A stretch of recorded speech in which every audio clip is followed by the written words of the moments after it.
दंडोत प्रणाम. माय बाबा, दुसरा जो अध्याय आहे तो अतिशय मोठा अध्याय आहे. तो जवळजवळ 72 श्लोकाचा अध्याय आहे आणि तो एका व्हिडिओमध्ये बसत नसल्यामुळं त्याचे आता 3, 4, 5 व्हिडिओ होतात का काय असं मला वाटायले. आपण प्रत्येक अध्यायामध्ये काय आहे याचा विचार करत आहोत. पहिल्या अध्यायाचा फक्त एकच व्हिडिओ झाला, दुसऱ्या अध्यायाचे 2 व्हिडिओ झाले, हा तिसरा व्हिडिओ आहे. तर मायबाबा, आपण कुठं आलोत? श्रीकृष्ण महाराज म्हणजे अर्जुना, यदा ते मोह कलिलम बुद्धिर्व्यतीत रिष्यती तदा गंताची निवेदम श्रोतवेशे श्रोतस्य. तुझी बुद्धी जेव्हा मोहरूपी चिखलाला पार करील, यदा ते मोह कलिलम, कलील म्हणजे चिखूल, मग जेव्हा तुझी बुद्धी ह्या मोह म्हणजे अज्ञानरूपी चिखलाला पार करील, मोह कलिलम बुद्धिर्व्यतीत रिष्यती, तर तुझी बुद्धी जेव्हा ह्या अज्ञानरूपी चिखलाला पार करील तेव्हा तदा गंताशी निवेदम श्रोतवेशे श्रोतस्य. यदा ते मोह कलिलम बुद्धिर्व्यतीत रिष्यती तदा गंताशी निवेदम श्रोतवेशे श्रोतस्य. तुला ऐकलेल्या आणि न ऐकलेल्या गोष्टीबद्दल जिज्ञासा राहणार नाही आणि तुझं मन खरं खरं परमेश्वरात लागेल. जर तुझी बुद्धी जर यदा ते मोह कलिलम बुद्धिर्व्यतीत रिष्यती तदा गंताशी निवेदम श्रोतवेशे श्रोतस्य. असं श्रीकृष्ण महाराज म्हणले. पुढे म्हणले, अर्जुना श्रुती विप्रतिपन्ना ते यदा स्थिती निश्चला समाधावचला बुद्धी तदा योगमोहाशी. आणि वेदाच्या अलंकारिक भाषेनं तुझं मन भरून गेलेलं आहे. ती वेदाच्या अलंकारिक भाषेच्या पलीकड श्रुती विप्रतिपन्ना ते यदा स्थिती निश्चला, त्याच्या पुढं जाईन तुझी, ते तुला खोटं वाटत, तर त्यावेळेस तुला परमेश्वराचं चिंतनाची हौस निर्माण होईल, परमेश्वराचं ज्ञान होईल. आणि श्रीकृष्ण महाराजांनी सांगितलं, अर्जुना ते म्हणले जिकडं तिकडं पाणी झालं आणि मग एका डबक्याचं काही काम राहत नाही. त्याप्रमाणे जो माणसाला म्हणजे परमेश्वर ज्ञान झालं, ब्रह्मविद्या झाली, त्याला वेदाचं काम राहत नाही. या वानर्थ उदपाने सर्वता संप्लुतोदके तावान सर्वशे दिसू ब्राह्मणस्य विचारता, असं श्रीकृष्ण महाराज म्हणले. त्यामुळं ह्या वेदाच्या पलीकडे जातो. श्रीकृष्ण महाराज म्हणले, अर्जुना हे त्रैगुण्य विषय वेदा निस्त्रय गुणो भव अर्जुन. हे गुण वेद हे त्रिगुणात्मक आहेत. तू त्या 3 गुणाच्या पलीकडे जा आणि निस्त्रय गुणो भव अर्जुन, निर्द्वंद हो, नित्य सत्वस्थ हो, निर्योग सो, आत्मवान हो, कणखर हो आणि युद्ध कर, असं श्रीकृष्ण महाराजांनी सांगितलं. मग आणि श्रीकृष्ण महाराज म्हणजे अर्जुना बुद्धियुक्त जे हाती उभे सुकृत दुष्कृते तस्मात जसं योग कर्म सुकौशल्य. तो बुद्धीनं तू सुकृत आणि दुष्कृत हे दूर ठेव. सुकृत काय आहे, दुष्कृत काय आहे हे जाणून घे आणि तस्मात जसो, आणि त्याप्रमाणे उद्योगाला लाग आणि युद्धाला लाग. कारण परमेश्वराचं चिंतन करण्यात योग म्हणजे परमेश्वराचं चिंतन करणे, योग कर्म सुकौशल्य, परमेश्वराचं चिंतन करण्यातच खरं कौशल्य आहे. असं श्रीकृष्ण महाराजांनी त्याला सांगितलं. मग अर्जुन म्हणला, देवा स्थितप्रज्ञस्य का भाषा समाधिस्थ केशव स्थितधी किम प्रभाषित किंवाशित ऊर्जेत किम.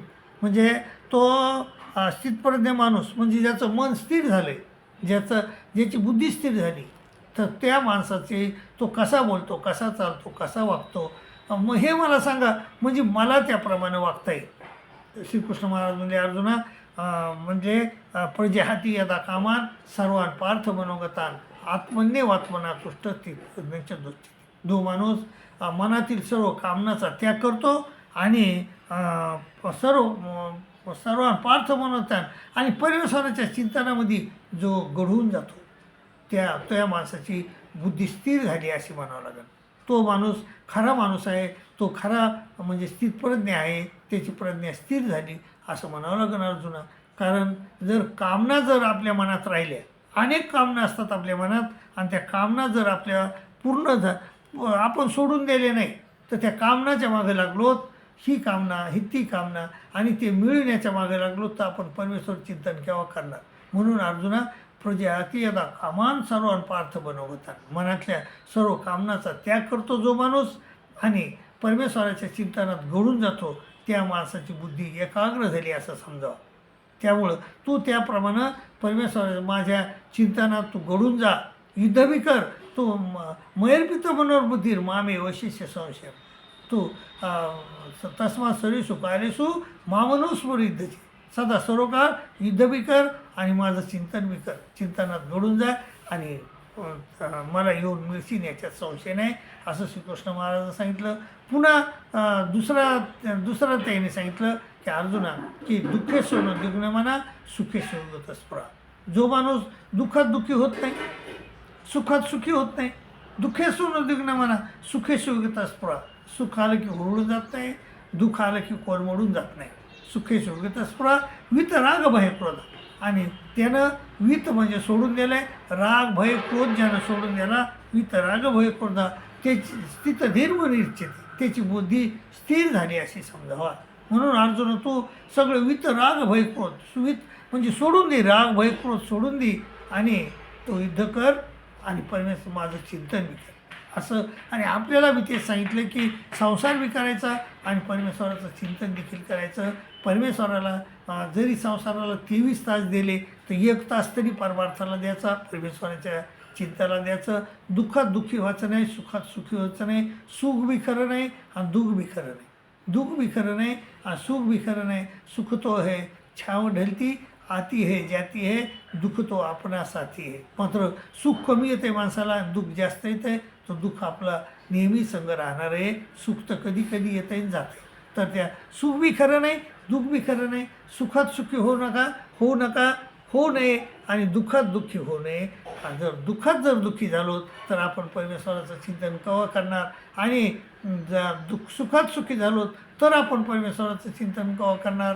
आणि आपल्याला जर आपला राग गेला नाही, आसक्ती गेली नाही, वित राग भय, वित आसक्ती गेली नाही, भय गेलं नाही, क्रोध गेला नाही, तर मग आपल्याला परमेश्वराचं चिंतन कधी होणार.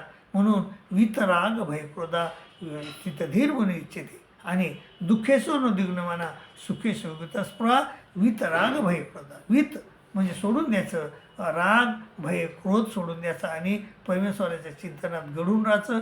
परमेश्वराचं चिंतन करणं हेच आपलं कर्तव्य आहे.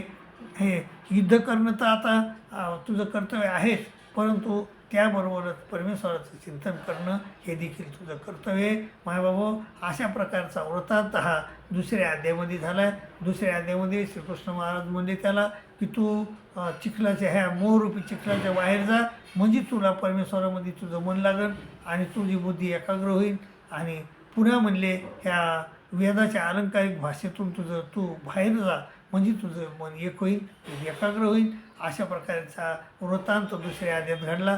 आणि पुन्हा अर्जुन मग म्हणतो देवा की मग स्थितप्रज्ञ माणूस तो कसा बोलतो, कसा चालतो, कसा वागतो. आणि श्रीकृष्ण महाराजांनी त्याला सांगितलं, अर्जुना जो परमेश्वराच्या चिंतनात घडून राहतो, सगळ्या मनातल्या कामना सोडून देतो, तो खरा त्याचं मन स्थिर झालं आहे आणि तो खरा चांगला माणूस आहे, तो परमेश्वराला आवडणारा माणूस आहे. मायबाबा, तुम्ही पण खरी माणसं व्हा, परमेश्वराला आवडणारी माणसं व्हा, अशी तुम्हाला नम्र विनंती करतो आणि तुमची रजा घेतो.